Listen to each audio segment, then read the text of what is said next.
The Evo Triangle is a nickname for a stunningly beautiful stretch of road in North Wales, where the A5 connects with the B4501 and the A543 on the edge of Snowdonia. But to those who live close by, and to police and local authorities, the stunningly beautiful route has attracted too many risk-taking drivers and has seen an unacceptable number of fatal and serious collisions. The last piece of work to complete an average speed camera installation on the route was completed in April 2021. But why the need for an average speed camera system?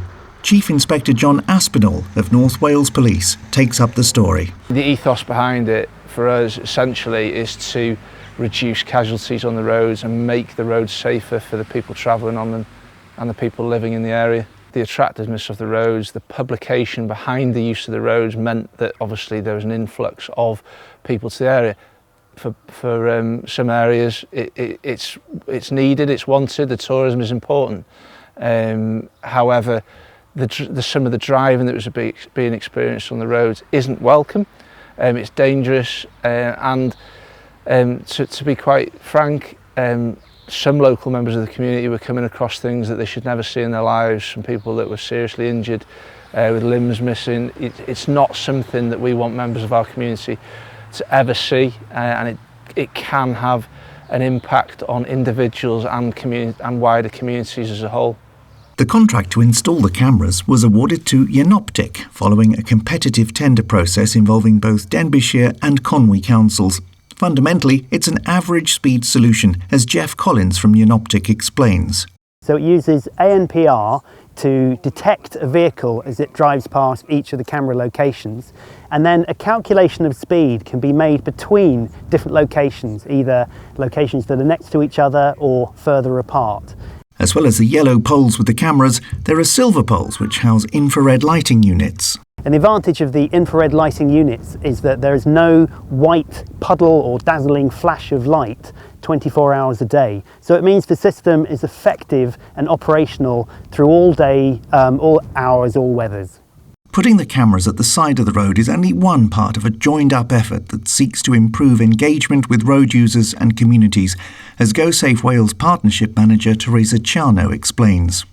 We engage with the communities in a variety of ways. So we have special operations where we engage with school children, and we have our roads policing colleagues pull in vehicles across the road and they have the opportunity to engage with children.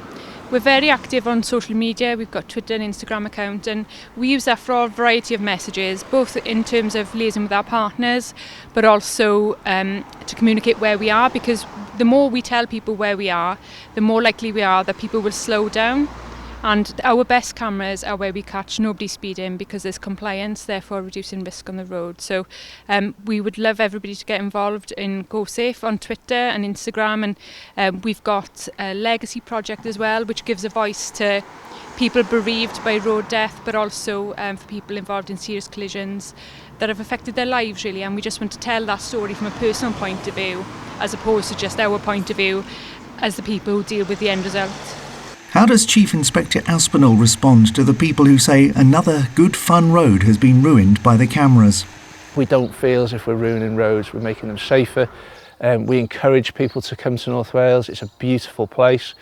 We want people to be here, we want them to enjoy it, but we want them to enjoy it safely, and we don't want to affect people's families and relatives and friends. And what advice does Geoff offer any authority considering a similar installation? I would always recommend people to investigate what it is they're trying to achieve, what they want good to look like, and then talk to somebody that has experience in delivering this type of solution that will work.